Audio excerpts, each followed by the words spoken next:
This is Bob Oliphant from the Westford Historical Society and Museum, bringing you episode 27 of season 4 of the Westford Wardsman podcast.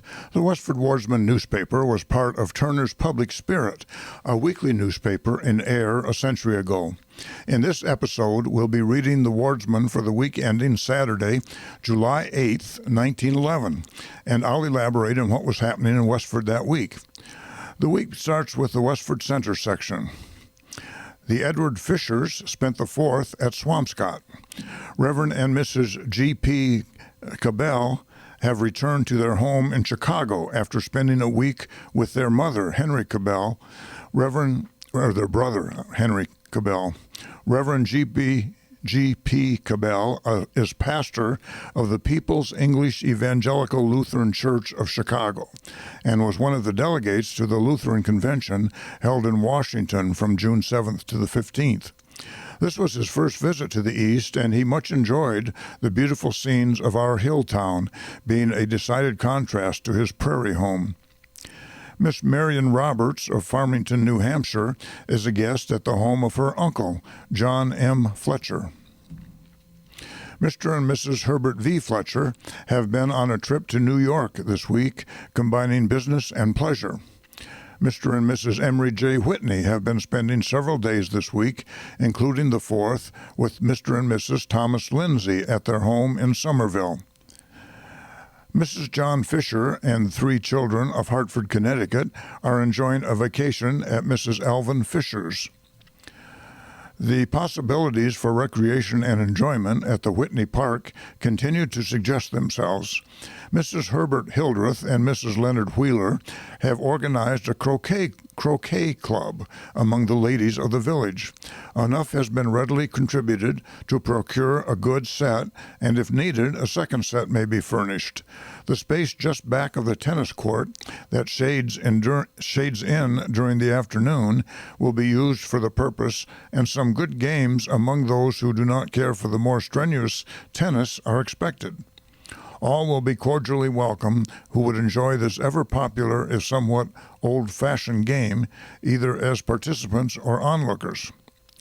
It's interesting that croquet was considered an old-fashioned game even in 1911. At the Congregational Church last Sunday morning, Mr. Wallace preached an excellent sermon on universal peace, emphasizing the duties and privileges of liberty as a people and in the individual life. The anthem, "To Thee, O Country," was finally rendered by Mrs. Charles D. Colburn, sustaining the solo part. This Mrs. Colburn is the mother of Eleanor Colburn, who the soprano soloist who is frequently mentioned in the Wardsman. Henry Smith, the well-known tenor of Graniteville, assisted with the singing. During July and August, there will be but one service in the evening to take place at 7 o'clock.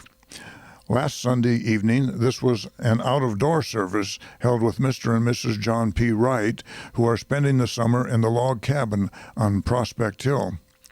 This log cabin was located at the top of the hill near the water tower. In spite of the warm evening, it was well attended, and the open-air service of song and praise in the long twilight was much enjoyed. James Kimball of Boston was at the Luce homestead over the 4th. Mrs. Sarah, Lillian, and May Atwood attended the marriage of their nephew, Carlton Elliott Atwood, to Miss Clara Jeanette Copeland, which took place at Chelmsford last Saturday afternoon. The event was a pretty church wedding attended by many relatives and friends of the young people.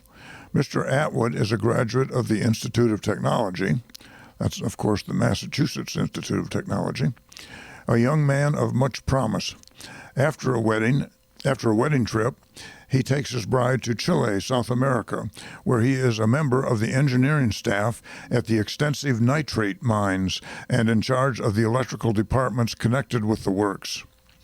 A pleasant afternoon gathering of friends was held in the grove of the Whitney Park on Monday afternoon of this week. Needlework, sociability, and refreshments made the time pass pleasantly. Miss Clara Fisher was the hostess of the afternoon. There were pleasant family groups gathered in the Harrison B. Hall and the William Sutherland households for the holiday. Mr. and Mrs. John P. Wright, with the genial quality of hospitality they know how to dispense, entertained a group of friends at the picturesque log cabin on Prospect Hill for Independence Day. There were 8 merry guests, making a gathering of 12. Mrs. John H. Fletcher and Master John Gill Fletcher, their son, are spending a few weeks at Francistown, New Hampshire, and Ludlow, Vermont. Mr. and Mrs. Elliot F. Humiston and Elliot Jr. go to Hampton Beach this next week for a vacation. The next section is on graduation. It was good graduation weather last week Friday for the large class of graduates from the Academy and their interested parents and friends. Large means 10, I believe. The exercises took place at 10 o'clock in the forenoon in the town hall before a large audience. The decorations were especially effective and attractive, with an abundance of restful green and potted plants. The class colors of blue and white were much in evidence, and the class motto, Onward and Upward, was arranged over the stage, and the year 1911 occupied a prominent position and was a good shield for what later proved to be the class gift. The graduates were Seth Bannister, Ruth Furbush, Clarence McMaster, Ruth Flagg, Victor Hansen, Ida Trask, Joseph Leduc, Anna Sims, John Feeney, and Addie Day.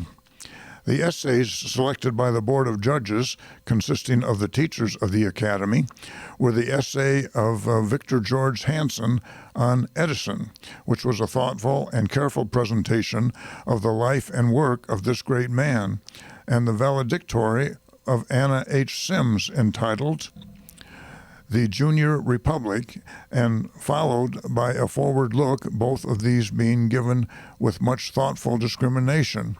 Seth W. Bannister was excellent as the class salutatorium. The presentation of the class gift was by J. Omer Leduc in well-chosen words, and the gracious acceptance was by Sadie McMaster for the juniors. This gift was a beautiful framed picture of the famous Colosseum at Rome. The music, under the direction of Mrs. Mary B. Raines, was an enjoyable feature of the exercises. Frank H. Hill presented the diplomas with most suitable and impressive words. The address of the day was by the Honorable Thomas Boynton of Boston, who spoke on, quote, civic duties, end quote, with much practical good sense and charm of diction. A meeting of the Alumni Association took place after the exercises, and changes of plans for future gatherings were discussed, and the following executive committee appointed: Mrs. Herb Hildreth, Arthur Hildreth, and Seth Bannister. Judge Fred Fisher of Lowell was elected president, Herb Hildreth vice president, and C. Mabel Drew secretary and treasurer. In the evening, the annual reception and dance took place. This is always one of the pleasant social occasions of the year, and Friday evening was no exception in attendance and enjoyment. In the receiving line were the teachers of the Academy: Dexter Cogshell, principal, Miss Bertha Norris and Miss Edith Lawrence, superintendent of schools Frank Hill and Mrs. Hill, and the 10 graduates, the young ladies alternating with the young gentlemen. The grand march was led by Mr. Cogshell and Miss Norris, followed by about 75 couples, after which dancing was enjoyed until 1 o'clock. Music was furnished by Hibbard's Orchestra of Lowell, and the D.L. Page Company catered, also of Lowell. The committee in charge was William Taylor, Harriet C.S. Hildreth, and Charles L. Hildreth.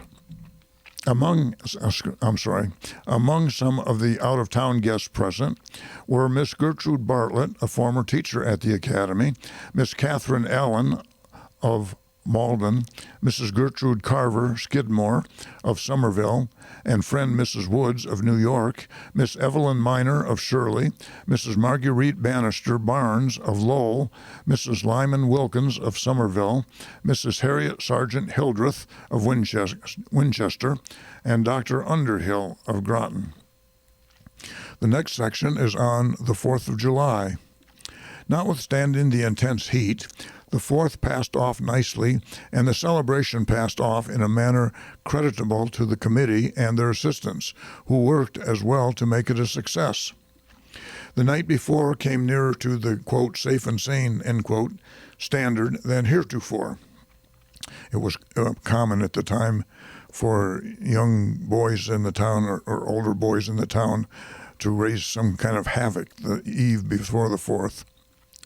It had been somewhat regretted that, owing to the failure of the right ones to take charge of it, a parade was given up, but with the trying weather, those upon whom the care and work would have fallen could not help feeling as well satisfied that it was left out.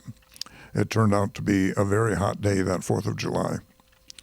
A celebration at Littleton and Tingsboro and the Union Picnic of St. John's and St. Catherine's parishes at Nabnasset Grove may have affected the attendance somewhat, but there was a good crowd present morning, afternoon, and evening.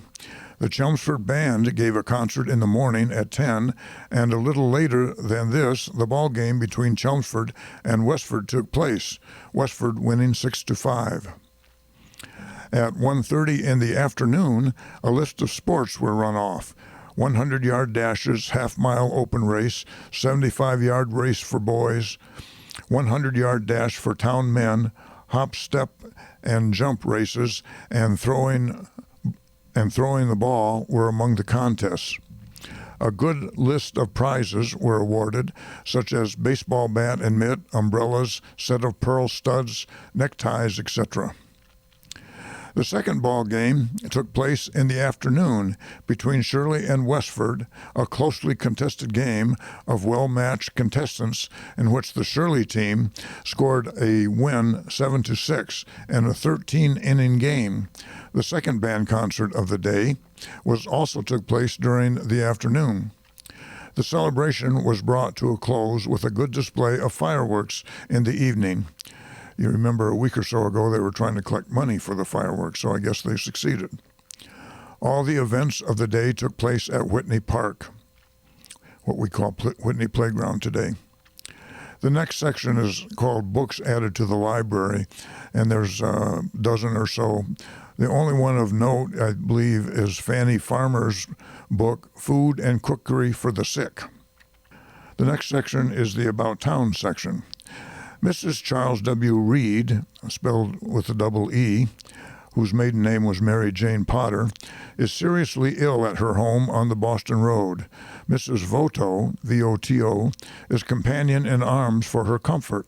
Mrs. Reed will be remembered as the widow of Charles Reed, who was accidentally killed on the highway at the corner of Hildreth and Main Street about a year ago. The circus show Tower Wagon belonging to Henry O. Keyes, which has been on exhibition at the junction of the West Chelmsford and Lowell and Fitchburg Electric Railway for the last few months, was consumed by 4th of July midnight heat, and all that is left is ashes and iron. The cause of the fire is a mystery. Of course, it was an extremely hot day, and the night was hotter than the day for some folks. The wagon was extremely dry, having been soaked in the sun at 105 in the shade, and the theory is advanced that an electric spark from the cars started this part of the 4th of July fireworks. But whatever the cause, Mr. Keyes has the sympathy of all who are praying for rain. This was not an actual circus wagon. It was just that Henry Keyes' farm wagon was so overloaded that it had a very high wagon load, and I believe it hit the bridge, the railroad bridge at that intersection. Martha Taylor Howard of Brown Brook, New Jersey, is visiting at her old home, the Old Oaken Bucket Farm. She's a daughter of Samuel L. Taylor. Charles W. Whitney on the Lowell Road is busy hoeing, haying, harvesting, planting, and moving one of his new barns, preparatory to enlarging his landscape gardening on the vacated land. Had you eaten your 4th of July dinner at the Old Oaken Bucket Farm, how you would have enjoyed those new potatoes whose ancestors got into the ground before the frost got out. Our 4th of July, so sane, did not disturb the clouds enough for rain. Sam Taylor liked to put rhyming couplets in his articles every now and then. The thermometer on the Bannister Piazza on the 4th of July ran up to 120 in the shade. It was overcome with the heat and was unable to run any more and burst, leaving the inhabitants of the piazza to guess at the heat without knowing the exact notch.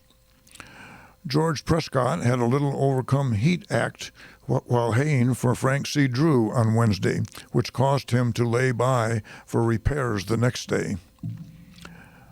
I imagine heat stroke was fairly common when the temperature was that high. The next section is the Forge Village section.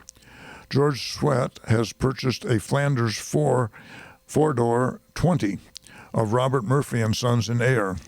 The Flanders 20 was a small car with a four-cylinder 20-horsepower engine that was meant to compete with Henry Ford's Model T. It didn't. It was only made from 1910 to 1913, when the company was bought out by what would become Studebaker. There will be no service held at St. Andrew's Mission next Sunday, owing to the fact that the congregation will visit at Leominster to hear Reverend Thomas L. Fisher preach on Sunday morning. The 4th of July was quietly observed in this village this year. The thermometer registered over 100 degrees all day, in some places forcing many to the pond to enjoy the breeze from the water. Many sought pleasure out of town, while others entertained at home. The night was so warm that many men found relief in spending the night in boats anchored in the middle of Ford's Pond. Miss Berta Collins graduated from the Lowell Commercial College last week Friday. Miss Marion Blodgett was awarded a diploma of graduation from the Lowell Conservatory of Music last week Wednesday. Percy Wilson spent his vacation visiting friends in Beverly. John Baker spent the 4th around Boston. Mr. and Mrs. William Weaver and Elmer and William DeRone visited the last few days in Worcester. Miss Abby Blaisdell of Wamisett was a recent visitor of Mr. and Mrs. James Wilson. Mr. and Mrs. Edward Hyde and little daughter of Ayer spent the holiday with Mr. and Mrs. Frederick Leclerc. Mr. and Mrs. Henry Byron and family of Marlborough visited Mr. and Mrs. Leclerc on Tuesday. Reverend M.E. Doherty officiated at the services held in Abbott Hall on Sunday morning, the last services which will be held in the hall. Beginning with tomorrow, the services will be held in St. Catherine's Church. Although not as yet fully completed, it is ready for worship, the dedication to be held later. Reverend Leon Field of Fitchburg occupied the pulpit of St. Andrew's Mission on Sunday afternoon. Miss Annie Leclerc and Miss Della Drake spent Monday at Fitchburg. That's the news in Westford for the week ending July 8th, 1911. Thank you for listening, and thanks to Ryan Cousins of WestfordCAT for providing technical support. You can find transcriptions and podcasts from the Wardsman at our website at museum.westford.org or visit the Historical Society's Facebook page for more Westford news from days gone by. This is Bob Oliphant, and I hope you will join us for next week's Westford Wardsman podcast. Thank you.